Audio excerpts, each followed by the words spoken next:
So I wanted to go over how to make engaging interactive Google Slides from slides that you may have already done. We know a lot of these sites are now free for educators because of COVID-19, like for instance, vocabulary and brain pop. However, an issue I'm finding is one, I don't want to have to give login information for another site for my students.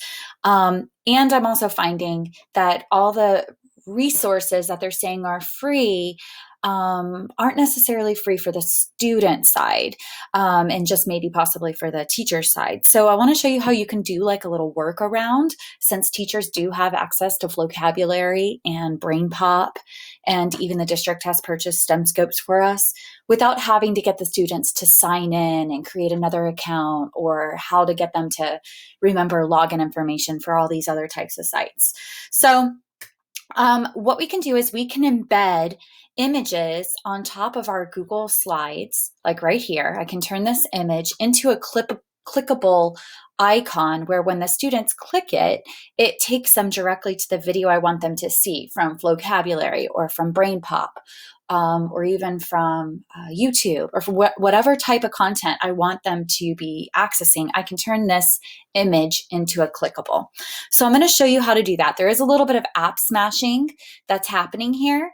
So you will need to download the Screencastify extension for your Chromebook or your computer, your Mac. The best way of doing that is to go to a new tab in your browser and type Google Chrome Store, and you are wanting to look for Screencastify. So if you need to pause this video and go do that right now, you will want that extension. So the next step for doing this, I'm going to walk you through it, is you are going to choose like one of your slides that you want to make interactive. Let's say I want to make my nervous system slide interactive. So I've put this image on here, and the image itself, if I right click on it, it does not have a spot that says link. So what I want to do is I want to go up to my shapes right here, and I'm just going to choose a square. And I'm going to place a square over that image I want to make interactive. Now it filled it in. I don't want that. So if I come over to my fill bucket, I want to make it transparent. And I also don't want the line, so I'll make the line transparent. But now what I've done is I've overlaid this shape on top of my image. And shapes you can add links to. So now when I come over here, I right click, you'll see I have a link available. So what I've done is I've gone to Brain Pop and I found a video on the nervous system. Now, like I said, I don't want my students to have to log in to play this. I want to have it readily accessible. So what I do is I come up here to Screencastify. I click this, and I'm currently recording my screen, so this won't work.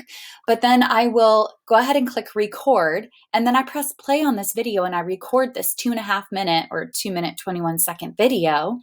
And when I hit stop, I have now recorded this and made my own video of this Brain Pop video in my Google Drive that I will always have access to, even when my Brain Pop account disables, and I think it's like 60 days or 90 days for COVID-19. I will want to change my settings in my Google Drive to make it unlisted. So that way anybody will be able to access it that has the link. But then my next step is I am going to come right here to my animation, and I'm going to hit link, and I'm going to paste my link in there. I'll copy and paste my link right in there and then hit apply, which I don't have a link copied right now, but that's how you would do that. And what will happen is you will end up with a interactive slide.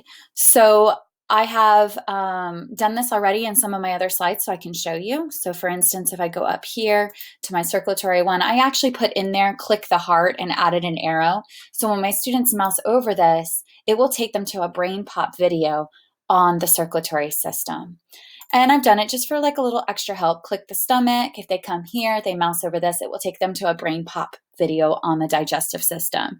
You can do it for anything. For instance, in my intro, if I click my skeleton system, it's going to take them to a vocabulary rap video on the human body systems.